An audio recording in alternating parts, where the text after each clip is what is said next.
Welcome to 2819. I'm Sandra Diemez. And I'm Brian Rohenbacher. And you know what? We're still in quarantine, but we're going to do this show anyway. So we're excited. We have a lot of really cool topics for you today. That's right, including Culture Talk, where Sandra will be talking with Fazale Rana about whether religion is just about emotional regulation. Yeah, so I'm excited about that topic. And we're also going to hear from philosopher and theologian Ken Samples, and he'll talk about whether science is a worldview. First up is RTB 101. Crystal will be talking with astronomer Hugh Ross about evaluating science news articles. Let's check that out.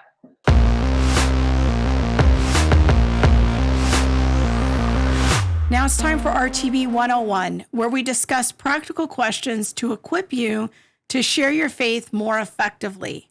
And here to help me talk about a very practical tip is astronomer Dr. Hugh Ross. Welcome, Hugh. Thank you. It's great to be here, and I'm really excited about this topic because it does have so much practical value. You know, I'm not a scientist, but I talk to a lot of scientists, and I do care about getting accurate information. And one thing I've noticed is that science headlines can sound extremely sensationalistic. They can say something crazy like, "Scientist proves the Big Bang is wrong," or something like that. And we know that you can't comment on every story, although people send you a lot of stories to comment on. I'm hoping maybe you can coach us a bit how we can do some of these things for ourselves, how we can analyze and evaluate these news stories. So we see the headline, we click on it. What should we do first? Well, you talk about clicking on it. Most people get their science news content from the internet or TV.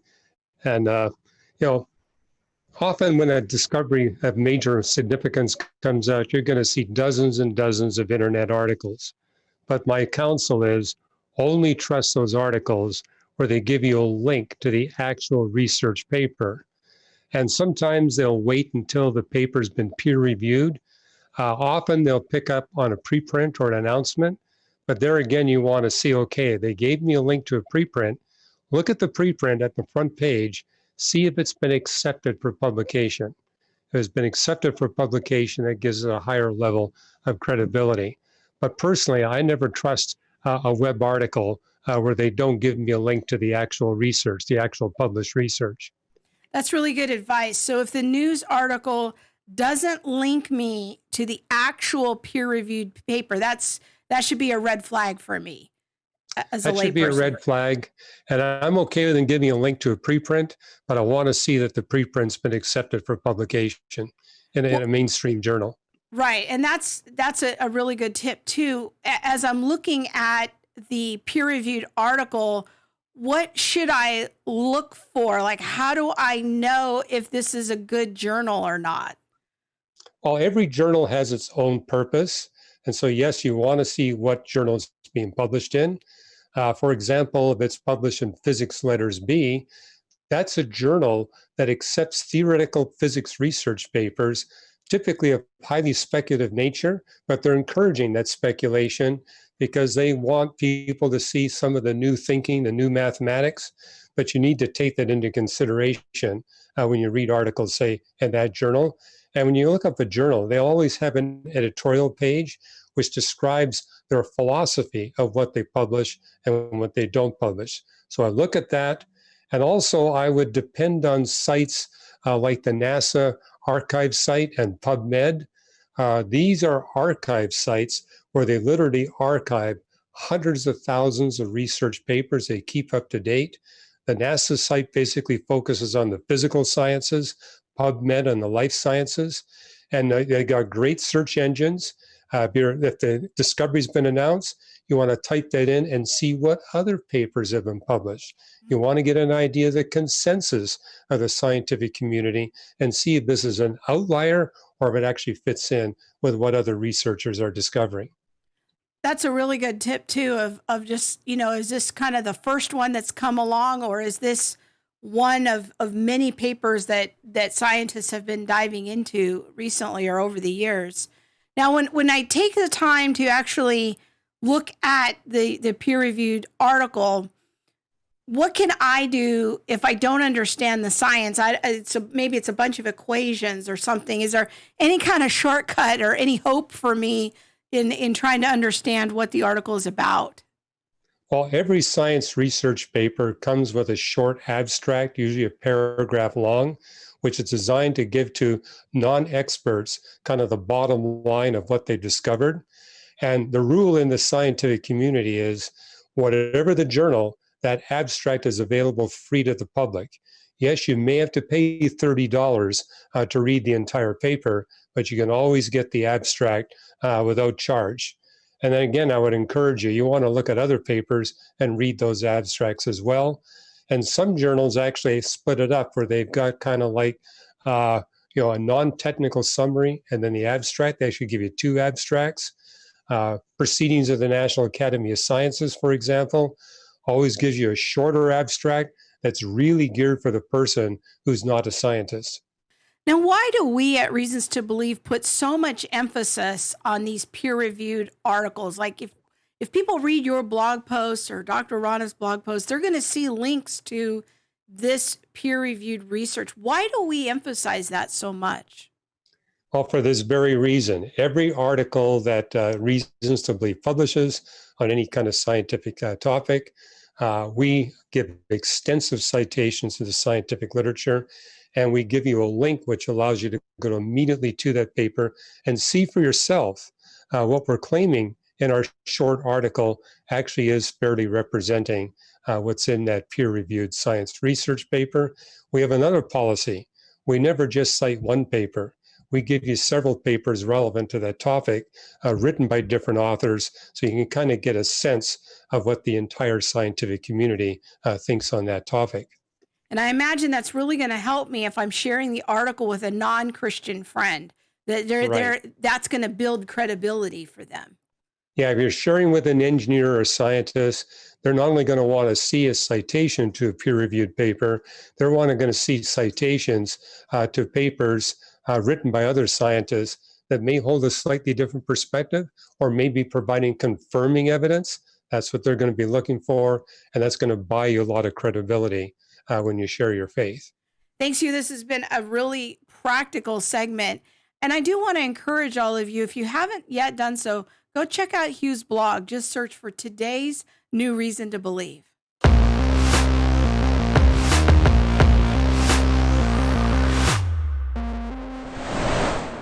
Now it's time for Culture Talk, where we discuss culturally relevant topics that you can use to start conversations about your faith.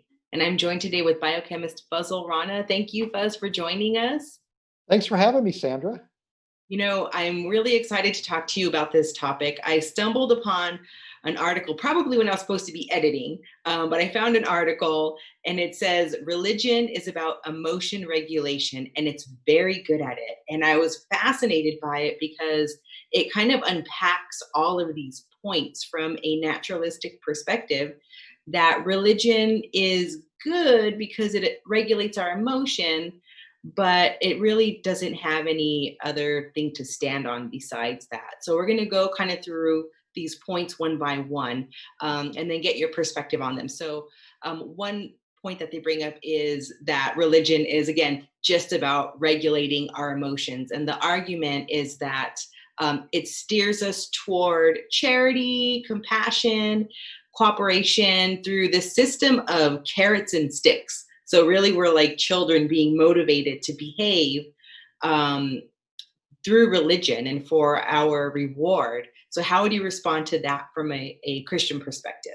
Yeah, before I kind of take on that point, I think it's really important to maybe look at a big picture perspective on the piece, because you mentioned that this writer, Stephen Asma, is writing from a naturalistic perspective where he's viewing religion as the product of an evolutionary history, and he's arguing that it has adaptive value, like regulating our emotions, as an example. But he's ultimately making the point that actually religion is good. And this is significant because with the rise of the new atheism, the argument has been that not only is religion false, but it's not good, it's dangerous. it does damage to our world. So here is somebody who holds to a naturalistic perspective who's saying that religion may not be true, but it's actually good. And so to me, that in and of itself is really a significant point that he's making in response to the new atheism. And so I would agree with his first point that religion, in a broad sense, can actually help to make people more socially cohesive, can help make people more compassionate, charitable, forgiving. These are good things that the teachings of religion can help people with. But as somebody who's an evangelical Christian, I believe that my faith actually does make me a better person, but it's not simply because of what Christianity teaches. It's because I believe that Christianity is true, and that through my faith I interact with God and the Holy Spirit, which actually changes me in such a way that the fruit of my life is transformative, so that a byproduct of being changed through the interaction of the Holy Spirit is that I become a better person. And as part of that, my emotions become regulated in a way that makes me a good person to have in society. So to me, I think there's a fundamental difference there. It's not just simply the teachings, but it's also the fact that if your faith is indeed true, there should be an experience of God that actually is responsible more than the teaching for the transformation. Yeah, you're talking about like the response that we would expect to have if our God is true. And one of the things that they bring up in this article is kind of to that point that religion is just false consolation. That the religious actions are accompanied by magical thinking or supernatural beliefs. And it really is just nothing more than false consolation. And for some, that's dangerous. For, I think, the author of this article, it's okay in the sense that it does console us, similar to how music consoles us, but its ability to explain the supernatural isn't there. Music doesn't provide that in the same way that our faith would. So how would you respond to kind of that response, that it is just false consolation? Yeah, I would actually argue that the idea of the supernatural being equated to magical thinking is really a false relationship, because you could believe that the supernatural does indeed exist, that there's more to the universe than the material aspects of the world around us. And that is a properly basic belief. That's not something that's irrational to think. And that you can actually evaluate religions to determine if they indeed are true or not true. And so at Reasons to Believe, we spend a lot of time talking about philosophical and scientific arguments for God's existence. We spend time talking about the scientific evidence for the validity of the creation accounts, or the historical and archaeological evidence for the reliability of the Old and the New Testaments. And above all, there's a very powerful historical case that can be made for the life, death, and resurrection of Christ. So we would actually argue that we believe our faith is actually true, and because it's true, it can provide us with consolation. It provides a means by which we can actually experience God. I think that is really an important point, because when we think about different worldviews, especially now, we see a lot of people who have this kind of a buffet of worldviews, and they put a little bit of this and that onto their plate. But that can't be tested. We can't necessarily test a worldview that is a little bit Eastern, New Age, Buddhist, a little bit Christian. We can't really test that.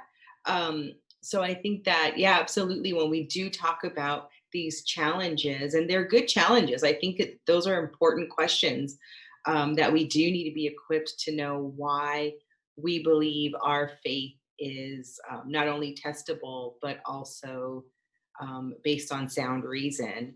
And I think that organizations like Reasons to Believe are vital for that, because it's more than just the feeling. It's actually exploring the truth of the claims that are being made.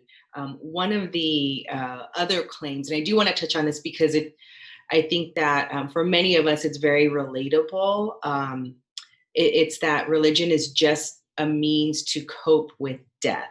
And the reason why I'm asking that is because for so many of us, when we lose somebody, and if we believe that that is just the end of them, their existence is gone forever, that is hard to swallow. That is hard to kind of cope with. And a dear friend of mine lost her son, and to think and that's I think one of the most difficult things to go through is to lose a child. So for her to think that her son is just over and done with would be immensely painful. And for any of us, whether they're young or old, when we lose somebody, we don't want to believe that they're gone. But what does Christianity say about death that is different than just, that they're kind of gone forever? Yeah, and again, I would make a similar point that I made earlier, and that is that we can derive comfort from religious practices. The memorialization of the people that we love. Maybe a narrative where there's some kind of existence that they have beyond the here and now, and that can bring us comfort. But again, I derive comfort from Christianity and what it teaches about each of our destinies. Because I believe it's actually true. I mean, if it wasn't true, then it really offers no genuine comfort other than providing some kind of community support and giving some maybe limited perspective on that person's life, giving that person's life and memory value. But if Christianity is really true, then there's a real consolation. It's not a false consolation. And again, I think a lot of the comfort that I have seen people experience in the midst of death, that I too have experienced when loved ones have died, has come through a real encounter with God, a real experience of God that is the source ultimately of that comfort and that peace and that abiding hope. Right. And we do know that from a Christian perspective, that death is not the end of the story. And Christ shows us that. I love, just the idea of now death, where is your sting? That it isn't over, that is not the final word. So thank you so much for chiming in on this, heady topic, but an important one. So thank you so much for that, Fuzz. And if you would like to just learn more about your faith and the truth behind it, go to reasons.org and check out our countless articles and videos.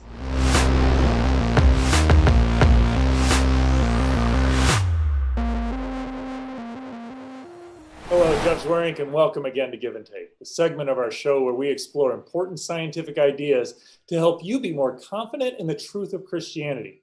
Today, I'm joined by my friend and colleague, Ken Samples, and we're going to discuss the difference between science and scientism. Ken, it's good to have you on the show.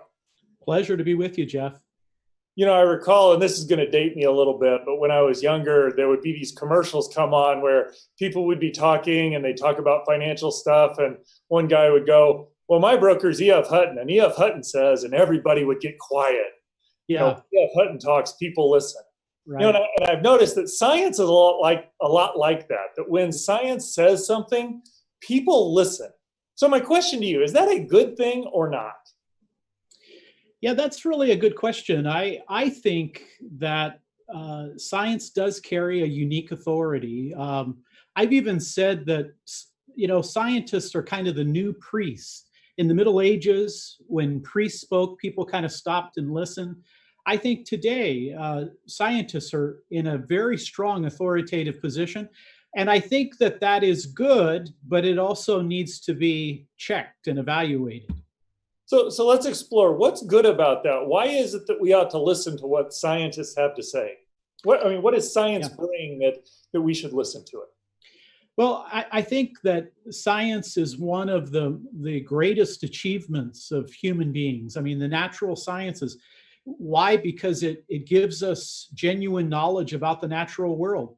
I mean, think about medicine and technology, lengthening lifespan. There are many benefits that have been derived by human beings from science, and therefore, I think it deserves a credible place of authority.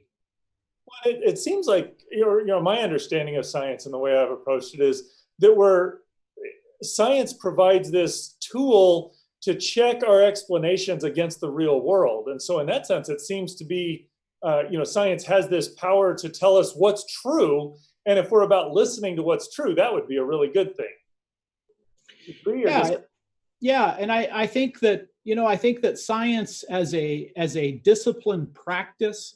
I think when you engage in modeling, when you engage in predicting and testing, which is all that scientific discipline or practice, it's been shown to give us credible information. So science within its lane, within its limits, I'm all for it.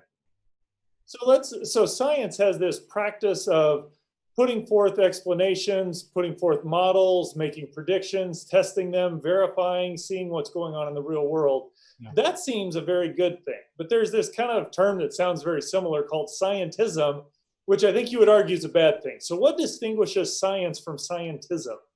Well, science is, again, that practice. It's a method. And again, it does involve this modeling of the universe. And it involves making predictions, as you said, and ultimately testing, falsifying those. Science is a practice. Scientism is a philosophy. It reflects a worldview. Some of the ideas that it's connected to are that the material physical world is the only reality. And they would even say that scientific knowledge, that is knowledge derived from science, is either the only true knowledge or it's the best knowledge. Whereas science doesn't tell you that at all. So if I think strongly or think highly about science, am I forced into some type of scientism? Because obviously science does have this capacity to bring us knowledge, help us understand what's true about the world. What do you do to respond to this claim that science is the only or the best way to find that knowledge? Yeah, I think what's important here, Jeff, is certainly the practice of science is compatible with the Christian worldview. I think people in other worldviews could have a high regard for science because it gives us credible information.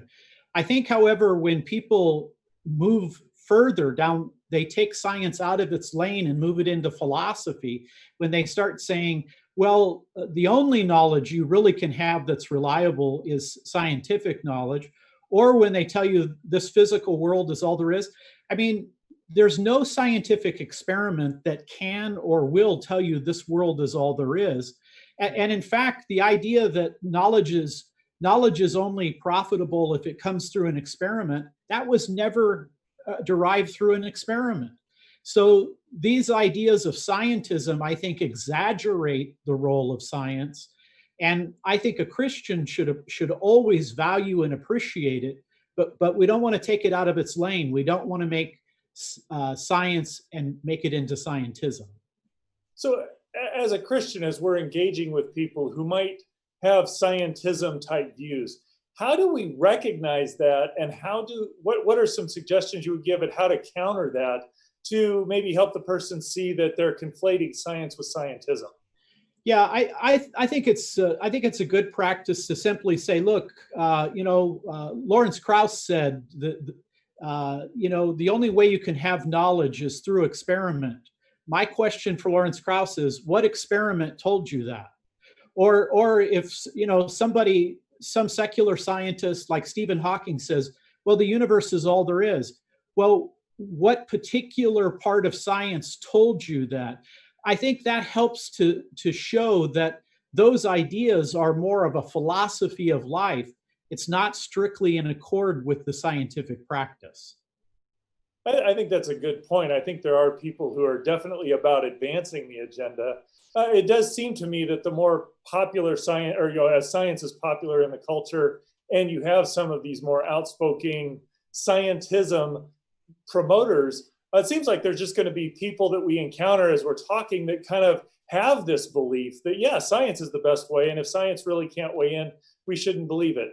What sorts of tools would you, or how as a Christian could I talk to those people to encourage them to see that there's more things to listen to? What other areas should we be listening to that we can encourage people to get a broader picture of what the truth is? Well, there's a couple things that I think I would want to draw people's attention. Number one, science really can't tell you about the area of ethics and values. I mean, scientific study might help us develop an atomic weapon, but it's never going to tell us whether it's a good thing or a bad thing to use it. Moreover, it's not going to tell you whether the universe has an ultimate purpose. So science is an incredibly powerful tool, giving us knowledge about the natural world. But again, it has limits. When we move into ethics, we move into meaning. In fact, science itself can't tell you whether the laws of logic and mathematics is valid. You have to rely on those things in order to practice science. So I would want to conclude that we should value science, but keep it in its proper lane. Very wise words, Ken. Thanks for joining the show today. When we look at the world, it's undeniable that science has been of great utility, has been a valuable tool for understanding how this world works, what's going on, how to develop technologies that aid humanity. No one really disputes the value of science. But Ken brings a very important point, that there's a difference between saying science is a good way to learn about creation and science is the only or the best way. And that's where science gets into scientism. I would encourage you to go check out Ken's blog on this. Go to reasons.org and look for the article, How to Distinguish Between Science and Scientism. And you'll get a great picture of how to distinguish between the practice of science and the philosophy of scientism, but also just recognize how wonderfully science fits into a Christian worldview and how Christianity provides a great worldview, a way of looking at the world that helps us answer the deep questions, not just the scientific ones, but the ethical, philosophical, and theological ones as well. That does it for us this week on 2819. I hope this episode equipped you to share your faith with confidence and compassion. And don't forget, subscribe to the show and also find us on Facebook, Twitter, and Instagram. We are at 2819 Show. We'd love to hear from you.